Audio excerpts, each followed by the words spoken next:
कक्षा 12वीं हिंदी कोर आधार की पाठ्य पुस्तक आरोह से लिया गया पाठ है शिरीष का फूल, जो हजारी प्रसाद द्विवेदी द्वारा लिखा गया है। इस वीडियो में इस पाठ का सार या सारांश पढ़ेंगे।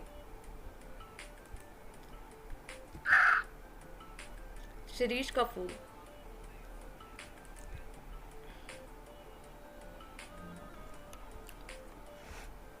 शिरीष के फूल को हजारी प्रसाद द्विवेदी अनोखा बताते हैं, अद्भुत बताते हैं और अवधूत बताते हैं। अवधूत अर्थात सन्यासी के समान।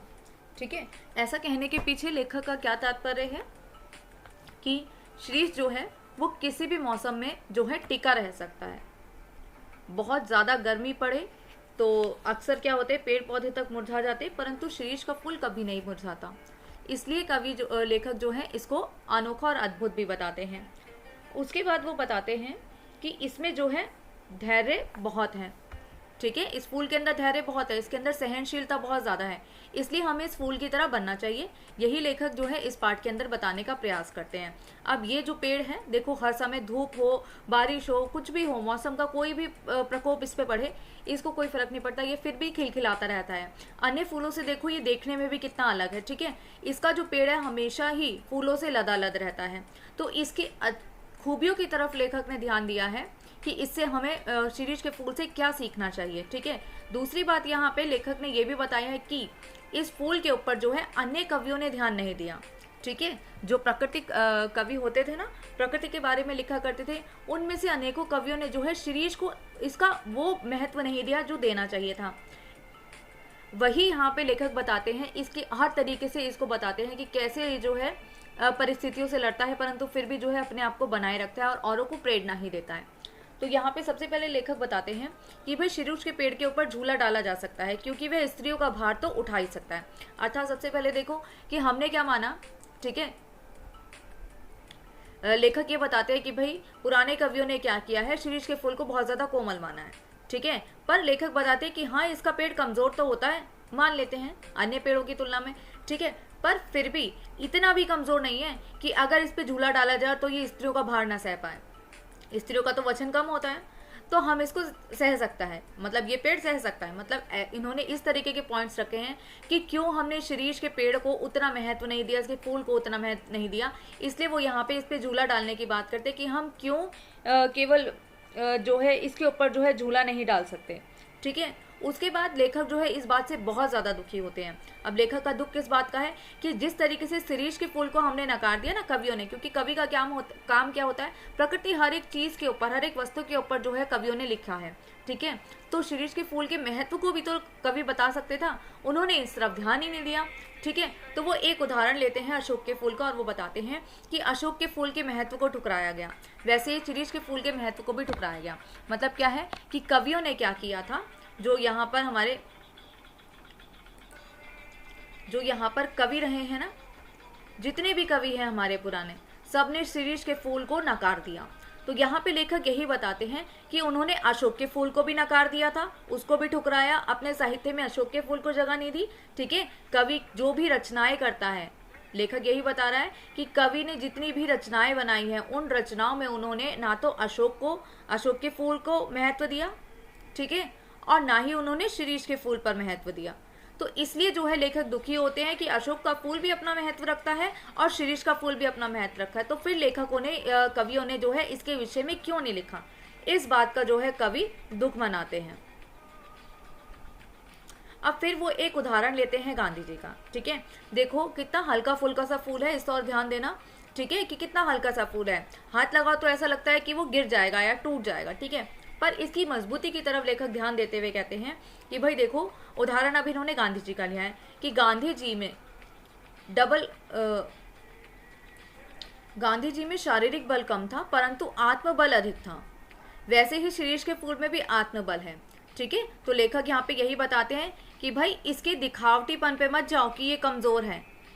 जिस तरीके से गांधी जी जो हैं वो सबसे लड़े थे, ठीक है, भारत को स्वतंत्रता दिलाई, कितने बड़े बड़े उन्होंने आंदोलन चलाए, और वो दिखने में कैसे थे, बिल्कुल हल्के फुल्के से थे। उनके अंदर शारीरिक बल तो नहीं था ना इतना, परंतु उनका आत्मबल बहुत प्रबल था। उस आत्मबल के कारण ही वो जो है विजय प्राप्त कर पाए। उसी तरीके से शिरीष का फूल भी है, तो इसके आकार पर मत जाओ कि ये कैसा है, हल्का फुल्का सा है, ये बोझ नहीं सह पाएगा, तो इसके आकार पर मत जाओ। ये देखो कि इसके अंदर आत्मबल कितना है। तो इस फूल के आत्मबल की जो है लेखक तारीफ करते हैं और इसके आत्मबल का ही परिचय देते हैं कि ये अनोखा है, ये अद्भुत है और ये अवधूत है। ये साधुओं के समान तपस्या करता है, जलता है, मरता है, परंतु अपने आप को नहीं छोड़ता, अपने महत्व को बनाए रखता है, अपने अंदर के आत्मविश्वास को ऐसे बनाए रखता है। ऐसा ही मनुष्य को होना चाहिए, ऐसा लेखक कहना चाहते हैं। अब वो कालिदास का उदाहरण देते हुए बताते हैं कि पर ये सब तो हम कह ही रहे हैं, ठीक है, कि भाई इसके ऊपर झूला नहीं डाला गया, इसके महत्व को नहीं समझा गया, इसको हमने बहुत कमजोर मान लिया, इसके आत्मबल को नहीं समझा, ठीक है। वहीं पे लेखक बताते हैं कि भाई कालिदास की शकुंतला, कालिदास का जो शकुंतलम था, उनका जो काव्य संग्रह था ये, वो कितना प्रसिद्ध हुआ, ठीक है। अगर आपने सुना हो शकुंतला और दुष्यंत का, नहीं सुना तो एक बार गूगल करके जरूर देख लेना, इतना कोई मुश्किल नहीं है, बहुत आसानी से आपको पता चल जाएगा इनके इस काव्य रचना के बारे में। तो उसके अंदर जो नायिका रही हैं वो रही है शकुंतला। अब शकुंतला क्या थी, शकुंतला के सौंदर्य पर जब कालिदास वो लिख रहे थे शकुंतलम काव्य खंड, तो उसके अंदर क्या था, शकुंतला के सौंदर्य का गुणगान था, उसका बखान था, ठीक है। तो उस शकुंतला नायिका थी, नायिका का सौंदर्य पूरा अधूरा था जब तक उसके कानों पर शिरीष का फूल नहीं लगाया। अर्थात कालिदास जब शकुंतला का चित्र आंक रहे थे ना, चित्र बना रहे थे, तब उन्होंने क्या किया, उनका चित्र अधूरा लग रहा था शकुंतला का, जब तक उन्होंने उसके कानों पे जो है शिरीष का फूल नहीं लगाया, तब तक कालिदास की जो शकुंतला थी, जो बहुत प्रसिद्ध काव्य रचना है, वो रचना अधूरी रह जाती अगर शकुंतला के कानों पर शिरीष का फूल न होता। तो शकुंतला के काव्य सौंदर्य में चार चांद लगाने वाला कौन था, यही शिरीष का फूल था। जब इतने बड़े कालिदास ने शकुंतला के कान पर लगाकर इस फूल की, शकुंतला की शोभा बढ़ाई थी, तो फिर कैसे अन्य कवि जो है इन बातों को भूल गए, जबकि कालिदास के और भी कथ्य की तरफ वो ध्यान लगाते हैं कि क्यों। देखो कालिदास को बहुत सारे लोगों ने फॉलो किया ना, कालिदास के बाद आगे आने वाले जो कवि थे उन्होंने भी, तो हम अपने जो सीनियर्स होते हैं उनको ही तो फॉलो करके चलते हैं ना कई सारी चीज़ों में। तो ऐसे ही लेखक कहीं ना कहीं दोषी कालिदास को भी मानते कि कालिदास ने भी कहीं ना कहीं शिरीष के बारे में कुछ कहा था। वो क्या कहा था, अब वो बताते हैं कि भाई मैं जो भी कह रहा हूँ, मैं किसी भी तरीके से कालिदास का विरोध नहीं कर रहा हूँ, मैं अर्थात लेखक, मैं कालिदास का कोई विरोध नहीं कर रहा हूँ, पर उन्होंने ही इस बात को फैला दिया होगा। अब यहाँ पे लेखक क्या मानते हैं, जरूर ऐसा ही कुछ हुआ होगा कि कालिदास ने जो है इस फूल के बारे में कुछ ऐसी बातें फैला दी होंगी। क्या बातें फैला दी, कि शिरीष का फूल कमजोर है, कि शिरीष का जो फूल होता है वो कमजोर होता है, और वो इतना कमजोर है कि केवल भंवरे का भार ही सह सकता है। अब भंवरा होता है ना, फूलों के ऊपर आके मंडराता है, तो यहाँ पे लेखक यही बताते हैं कि जरूर कालिदास ने, मतलब इसका कोई प्रमाण नहीं है, पर लेखक अपनी रचना को और ज़्यादा स्पष्ट रूप से प्रसिद्ध जो है रचना रचने के लिए वो जो है कालिदास का उदाहरण देते हैं कि भाई उन्होंने ध्यान नहीं दिया और उन्होंने शायद इस बात को फैला दिया, क्योंकि उन्होंने कहा था कि भंवरे की जो शिरीष का फूल है वो केवल भंवरे का ही भार सह सकता है। मतलब वो इतना हल्का फूल है, देखो इतना हल्का ये फूल है, ये केवल जो भंवरा मंडराता है ना फूलों के ऊपर, केवल वही उसका भार संभाल सकता है, नहीं तो ये शिरीष का फूल जो है वो और किसी भी चीज़ का जो है बोझ नहीं सह पाएगा, सह नहीं पाएगा तो वो टूट जाएगा, गिर के मुरझा जाएगा। तो इसलिए यहाँ पे जो है कवि लेखक बताते हैं कि भाई मैं उनका विरोध नहीं कर रहा, पर एक बात जरूर कहता हूँ कि उन्होंने इसको कमज़ोर समझ लिया, और उन्होंने ये कहा था क्योंकि जो है भंवरे का ही भार वो सह पाएगा, बल सह पाएगा, इसलिए लोगों ने उसे और कमज़ोर कह लिया, ठीक है। अब कोई चीज़ कहेंगे कि भाई इतना हल्का फुल्का सा फूल जो केवल सिर्फ भंवरे का ही भार सह सकता है और किसी चीज़ का नहीं सह सकता, तो लोगों ने अपने आप ही उसको क्या किया है, उसको जो है हल्का मान लिया, ठीक है।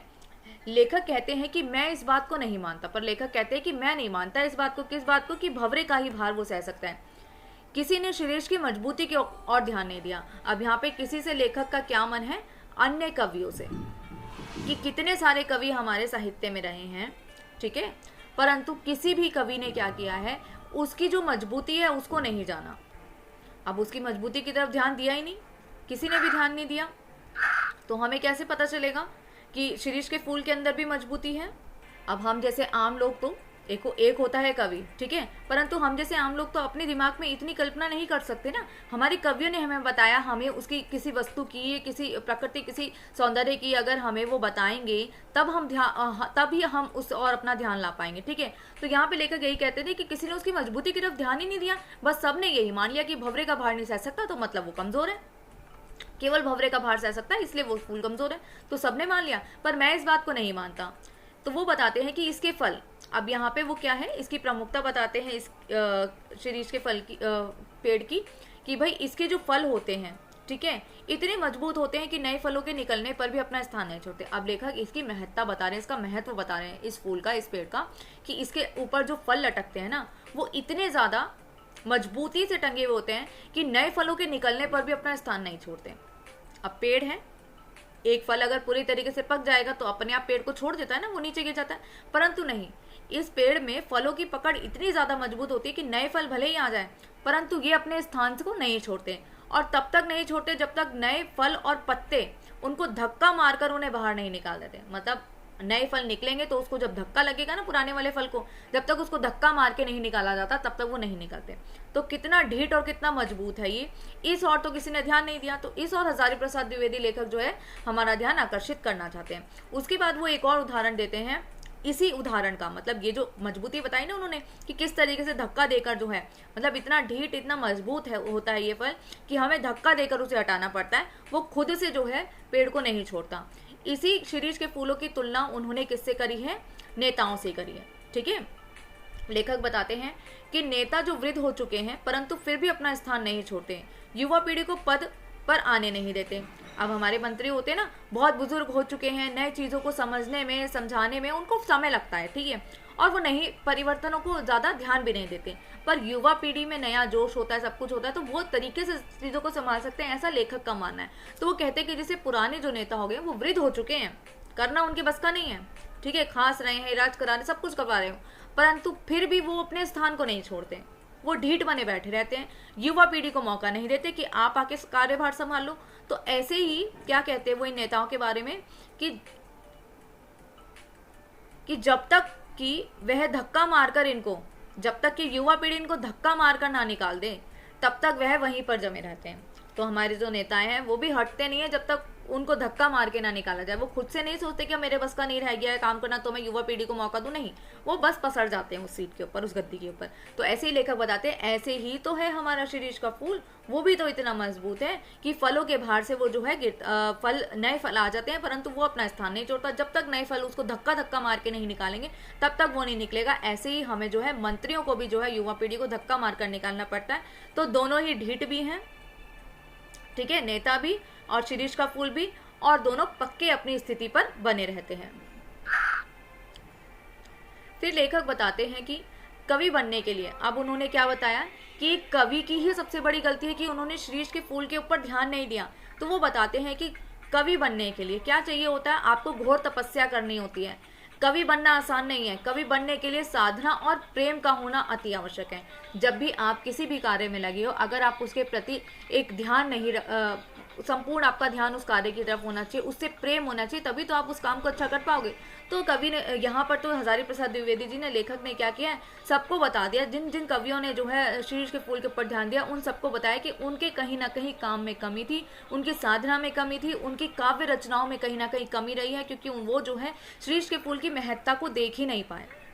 ठीक है, अब इस पाठ के माध्यम से लेखक क्या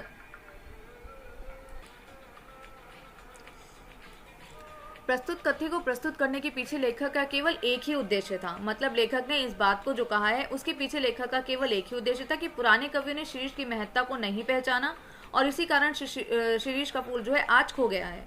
जैसे अशोक के फूलों का महत्व बहुत कम हो गया ना, उसको कोई नहीं जानता इतना, ठीक है, ऐसे ही शीरीष के फूल को भी कोई नहीं जानता। तो लेखक इस बात को बताना चाहते हैं। दूसरी चीज उन्होंने क्या है, शीरीष के फूल की मजबूती को ध्यान में रखते हुए उसके उदाहरण जो लेखक ने दिया वो केवल इसलिए दिया कि मनुष्य को भी शीरीष के फूल जैसा ही मजबूत होना चाहिए। उसमें चाहे ऊपरी रूप से आप कमजोर हो, आपका शरीर भले ही कमजोर हो, पर अंदर से आप में आत्मबल होना चाहिए, आप में जो है इसी की तरह शक्ति होनी चाहिए। सारे मौसमों का भार जो है ये फूल सह सकता है, ठीक है, बारिश में बना रहेगा, धूप में बना रहेगा, ठंड में बना रहेगा, तो क्या है शीत ऋतु भी इसको कोई जो है हानि नहीं पहुंचा पाती है, ये अपने महत्व को बनाए रखता है और बड़ी जल्दी जो है ये यहाँ से जो है टूट कर नीचे नहीं गिर जाता। एक फूल भी अगर पूरा खिल जाता है ना तो फिर वो क्या करता है, धीरे धीरे मुरझाने लगा अगर हम उसे नहीं तोड़ेंगे तो, परंतु ये अपने महत्व को बनाए रखता है।